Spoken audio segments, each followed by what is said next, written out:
न śāntaṃ stauti niṣkāmo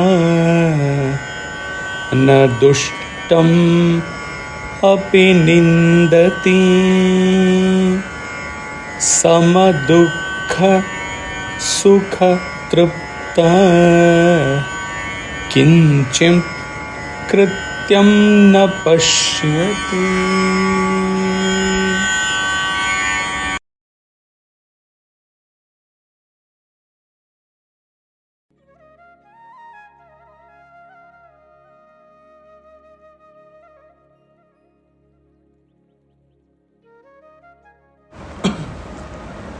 The desireless one has neither praise for the calm nor blame for the wicked. Contented and the same in happiness and misery, he finds nothing to be achieved. Desirelessness. Here, suppression of desires is not talked about. Even sublimation of desires is not referred here, which means recognizing desires within and trying to channelize to do something else. Even that is not referred to. The Jivan Mukta, about whom Ashtavakra talks here, has risen beyond all limited aspects and has had direct experience of self and abides in self verily. Ever existing as imperceptible, changeless self, as embodiment of bliss, which is his natural state. The state of perfection which Ashtavakra speaks about in this verse is a state of desirelessness reached in the direct experience of infinite inward peace, the self, writes Chinmaya.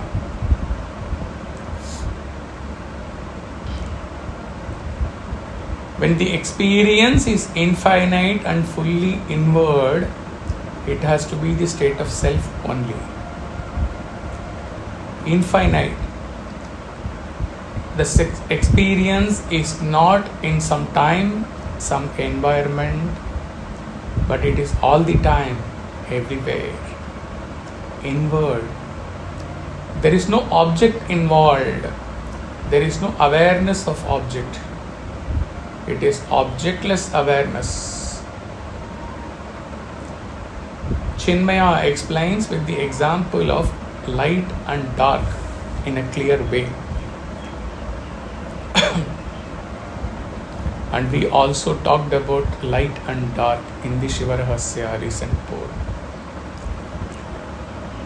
Light or liberation is not sought due to disgust towards darkness, disgust towards bondage due to desires.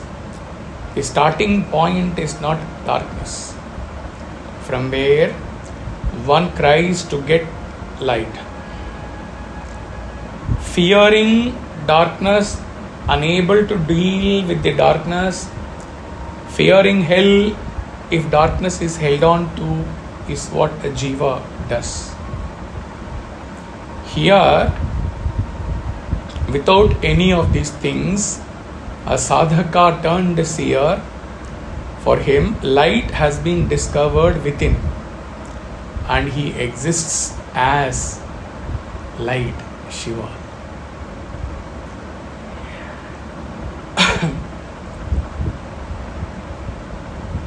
Same light, pure awareness within and without.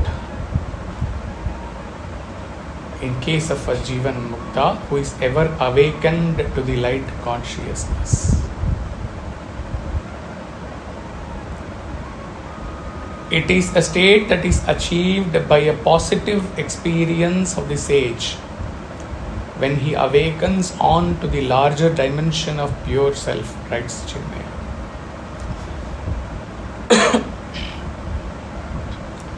Here, how to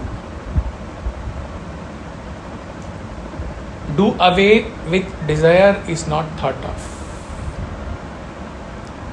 Here it is awakening to a larger dimension of pure self.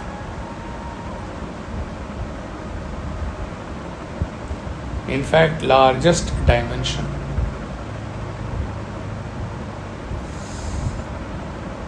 Such a Jivan Mukta does not avoid desires.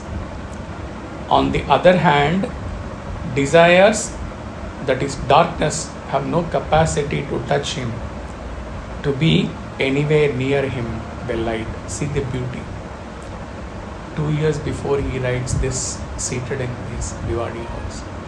And now after 2 years comes the Shiva Rahasya, where he explained in the case of this state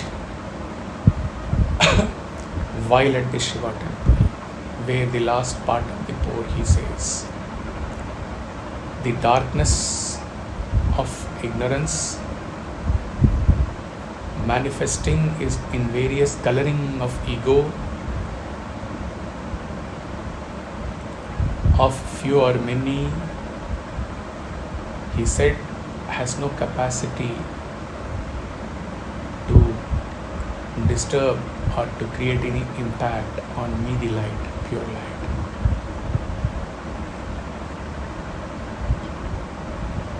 Did he know that he is going to touch Shiva Rahasya now? This is what is we say Ekam Sat. Whether 2 years before or now, whether 5,000 years before or now, the truth remains the same.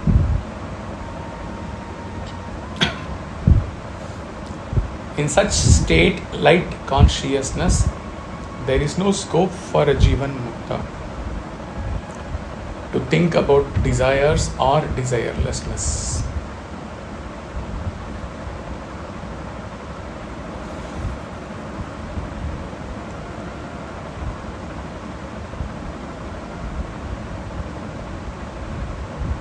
The place where the bus left him before he climbed to Himalayas by foot, and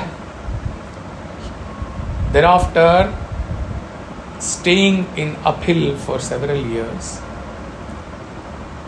the yogi would have totally forgotten about the bus.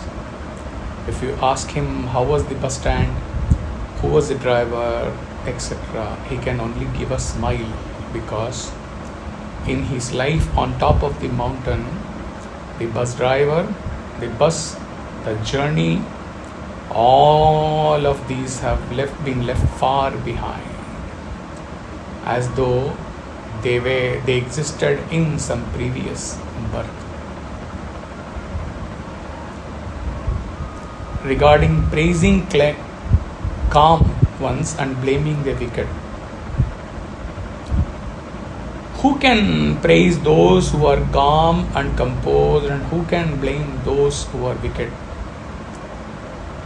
The one who feels the calmness and wickedness, he can praise or blame the one who is calm or wicked respectively.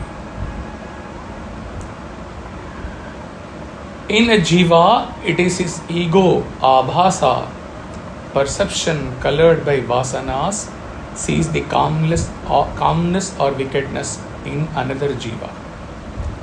How can a Jivan Mukta, existing as light, self-illumined awareness, have a ray of ego in him to recognize and praise the calmness and wickedness of anyone? Happiness and misery. The previous verse contemplation on no joy or sorrow applies here also. In his sense of total completion, there cannot be any good or bad happening to him for which he can feel happy or miserable. This is not to say that for a realized yogi, no disaster will ever happen. Disaster may happen to him, or sometimes unimaginable good may also happen to him. All this happening is per his prarabdha.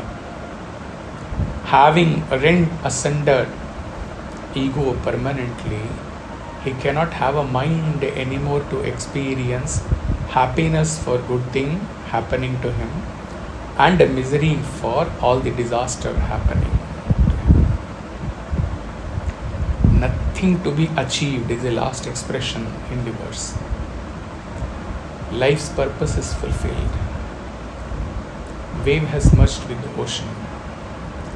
Pot space has merged with the universal space. What more can he achieve?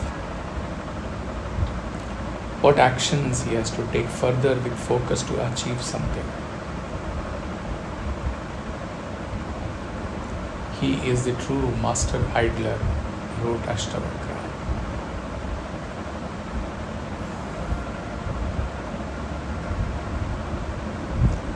Hari Om Tat Sat.